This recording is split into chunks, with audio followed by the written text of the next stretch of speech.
Hey everyone, and welcome to This Explainer. Okay, I am absolutely thrilled to guide you through today's topic because honestly, it is going to completely change how you look at one of the most comforting, everyday dishes on the Japanese dining table, the beloved Hamburg steak. But here is the fascinating thing about it. This seemingly simple, everyday dish, it holds a massive, globe-trotting secret hiding right in plain sight. It turns out the dish we think we know has an incredibly complex history that's deeply tied to cultural adaptation, massive technological shifts, and, well, a little bit of culinary science too.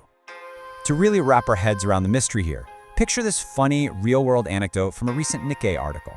A Japanese woman and her American husband decided, hey, let's have a summer barbecue out in the backyard. The wife, totally thinking of a typical Japanese barbecue, offered to go buy some sliced meat and vegetables to grill up and eat with dipping sauce. Well, her husband looked at her in absolute shock and goes, "What? BBQ means burger patties? No binders, just beef." He literally had zero intention of getting out a bowl to mix breadcrumbs, milk, and onions. I mean, to him, you just take ground beef, season it, form a patty, and throw it on the grill. The whole shebang. So, let's dive into this because this cultural clash hits the nail on the head regarding our central mystery.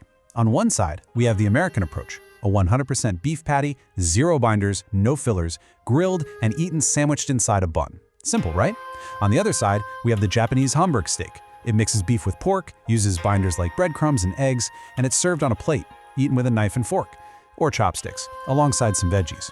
They might kind of look similar at a glance, but culinarily speaking, they are worlds apart.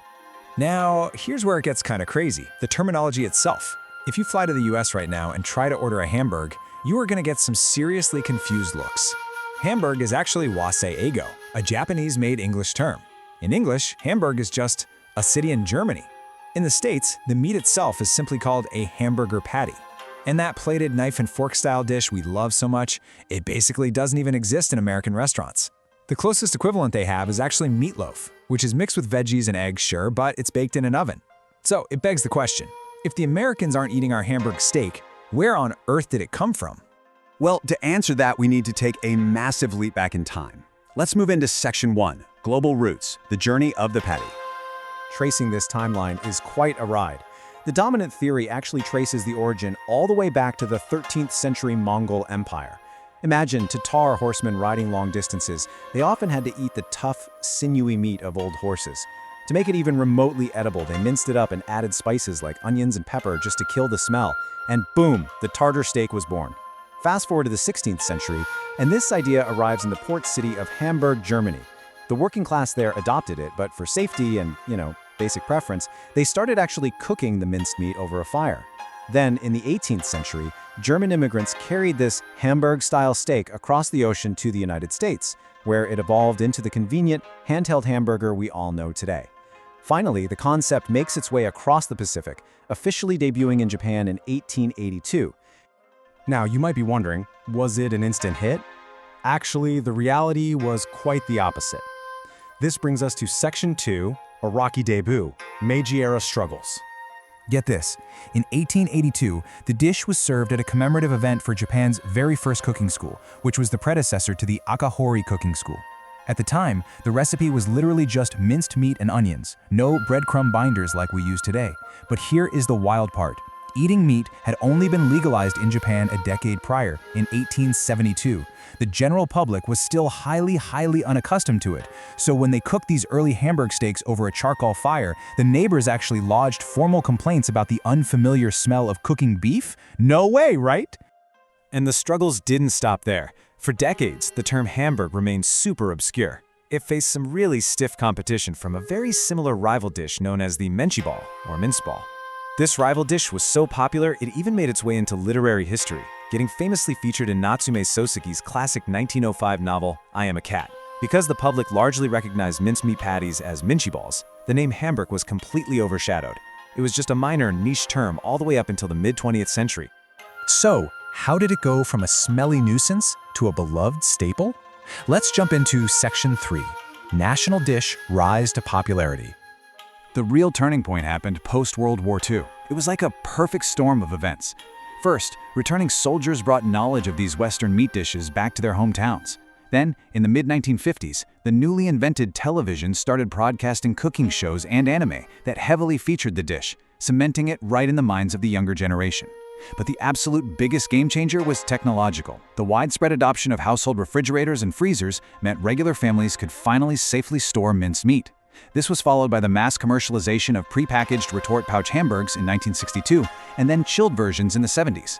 Suddenly, it was incredibly accessible for everyday households. By 1980, all of these cultural and technological forces had snowballed, pushing the Hamburg steak to the absolute pinnacle of Japanese cuisine. In surveys from that year, it officially took the #1 rank for both Mother's Best Dish and popular home cooking. Think about that. It successfully transformed from an alien, supposedly smelly import into the ultimate symbol of home-cooked comfort. But remember that big comparison we made at the very beginning of this explainer? The Japanese version looks and tastes fundamentally different from its American cousin. Let's decode why in Section 4, Japanese evolution, science, and adaptation. It all comes down to this big question. If the original American and German recipes relied purely on beef, why did the Japanese deliberately choose to mix pork and beef together, that blend we call ibikiniku, and why did they start adding breadcrumbs soaked in milk? Well, this brilliantly illustrates the sheer ingenuity of the Japanese kitchen. There are 3 deeply practical and honestly scientific reasons for this evolution. First off, pure beef was expensive. Adding breadcrumbs and eggs helped bulk up the dish, a clever trick known as kasamashi, making it an affordable, really filling meal for families. Second, remember those angry neighbors from 1882? Yeah, mixing in pork significantly helped to mask that strong, unfamiliar beef smell that early Japanese diners found so off-putting. And third, and perhaps most crucially for what we taste today, it comes down to a deliberate boost in umami. Let's geek out on the flavor chemistry for just a second. The beef provides that robust, savory base flavor we all love. But pork is incredibly rich in inosinic acid, which is a literal powerhouse umami compound.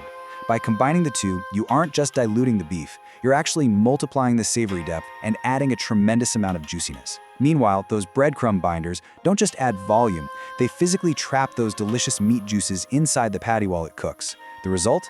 That incredibly soft, melt-in-your-mouth texture that is the absolute hallmark of a great Japanese Hamburg steak. Which brings us to a final, kind of provocative thought to leave you with today. We've watched this dish travel from the Mongol steppes, right? To the ports of Germany, to the backyard grills of America, and finally to the home kitchens of Japan. But today, Japanese cooks have evolved it even further, creating variations with grated daikon radish, sweet soy sauce-based glazes, and even substituting the meat entirely for tofu.